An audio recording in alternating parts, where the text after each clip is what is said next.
Gregg Hull.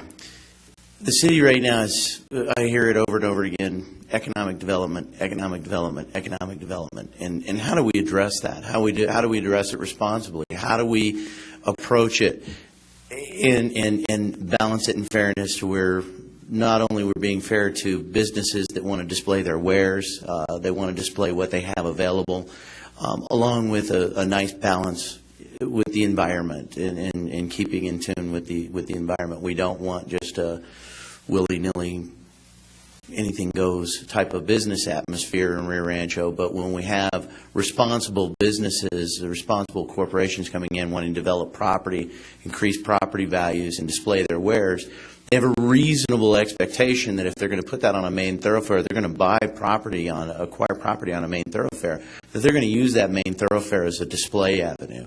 And when you're dealing with a company like U-Haul Corporation, they have a business plan in place that says, well, we use this very valuable space on the sides of our trucks to advertise our business. So it's my understanding it's not just this buffer wall that the only problem in this.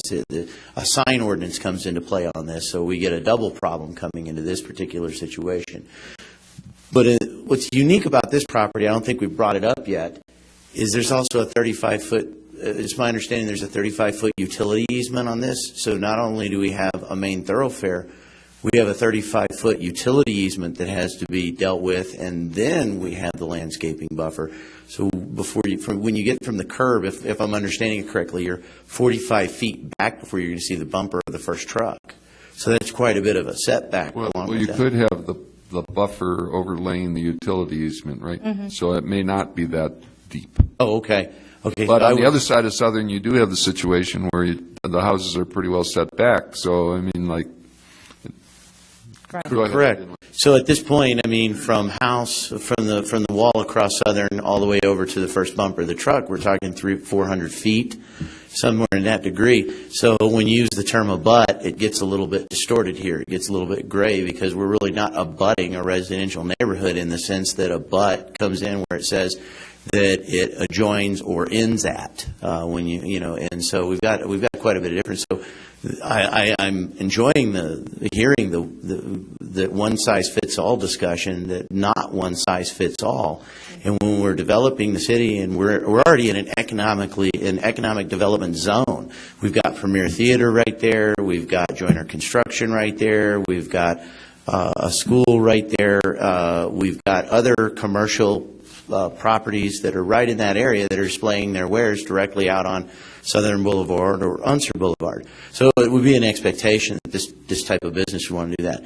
And we have to look at the benefits that the business brings to the community too. What is the business doing? Well, in this particular case, they're probably going to be paving Veranda Road. They're probably going, up to at least to where their entrance is. They're going to be creating appropriate drainage in the area. They're going to be enhancing the property values, which is going to up the property value revenues for the city. They're going to be creating gross receipts tax, and they're going to be bringing jobs to the community. So I think that if we overlay a one-size-fits-all to a business that's looking at investing in our community, that we need to open the discussion and have a little bit greater discussion.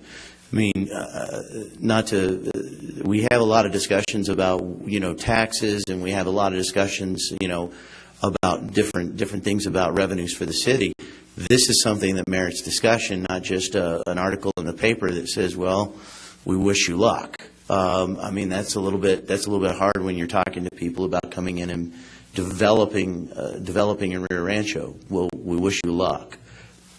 We need to be a little more thoughtful about it. We need to be a little more proactive about it. We need to be more encouraging. If we're going to turn the Open for Business light on over Rio Rancho, we need to show businesses that we're willing to come to the table and talk about these things and not just say, well, it is what it is. But thank you very much for your time. Thank you. So, Dolores, you had some other... Yeah, let's just run through and see if we see anything else that really sparks your interest or conversation. I don't want to... I'm hesitant to discuss U-Haul and the application that's pending in great detail, okay, beyond what you've seen in the paper.